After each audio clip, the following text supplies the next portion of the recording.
SweatHouz expands. New sauna cold plunge location at 38th Tennyson.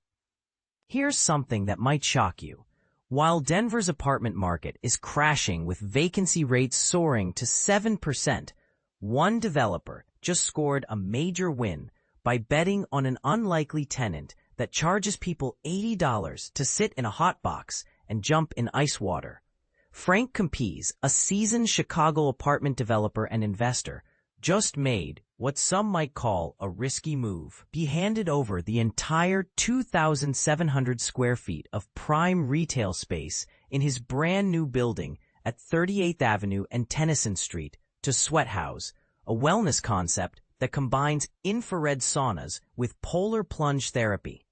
But here's where it gets interesting, and maybe a little controversial.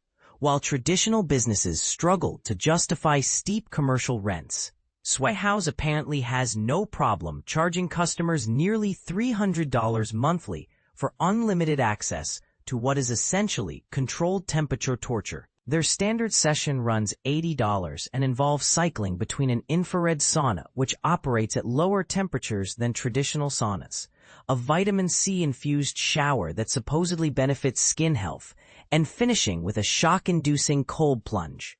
Customers typically repeat this process 2 to 3 times per visit. They seem to be really popular, Campise explained, though he admits the appeal might be lost on some people. We thought having that type of amenity would be good for the building as well as the neighborhood, because there's not another place like that in the immediate vicinity.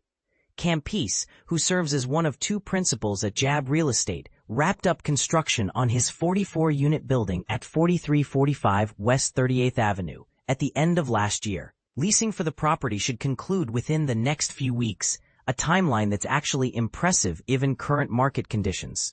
And this is the part most people miss about today's challenging real estate landscape. SweatHouz, which declined to provide comment despite multiple outreach attempts, already operates a Denver location at 2101 South Broadway and has another facility planned for the Denver Tech Center. Their expansion during a market downturn suggests either incredible confidence or questionable timing, depending on your perspective. People loved the brand and thought it would be a great and different addition to the street instead of another restaurant. Campise noted, highlighting how saturated the food service market has become in trendy neighborhoods. The timing of this lease becomes even more intriguing when you consider the broader apartment market reality. Campise's building represents what he calls a lone bright spot in an otherwise challenging apartment market. His frank assessment of the construction industry right now: the market is really soft, and I'm still mystified why anyone would start a new construction building right now. Those aren't just empty words. The Apartment Association of Metro Denver's second quarter report, released last month, reveals citywide apartment vacancy has climbed to 7%, a full percentage point increase from the same period last year. Even more striking, this represents a nearly 2.5 percentage point jump from the decade low of 4.6% recorded in the third quarter of 2021. Yet Campise's Tennyson project has managed to weather this storm relatively well, thanks partly to the neighborhood's robust retail and residential market. The corridor stretching between 38th and 46th Avenues has reached near-complete build-out and consistently draws crowds of pedestrians and shoppers during afternoons and weekends. But here's where Campise's strategy gets really controversial and potentially game-changing. His secret weapon isn't traditional marketing or aggressive pricing. Instead, he's banking on technology that some might argue removes the human element from real estate entirely. His new app, called Aigentless, enables prospective tenants to conduct completely self-guided tours of the building at virtually any hour of the day or night. The results speak for themselves, though they raise questions about the future of property management.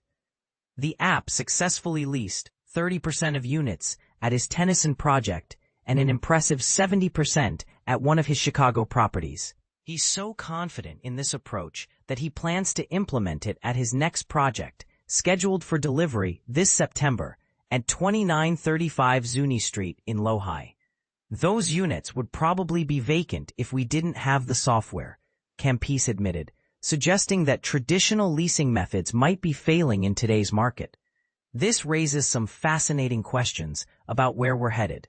Are we witnessing the beginning of a wellness real estate boom, where high-end recovery services become the anchor tenants that coffee shops and restaurants used to be?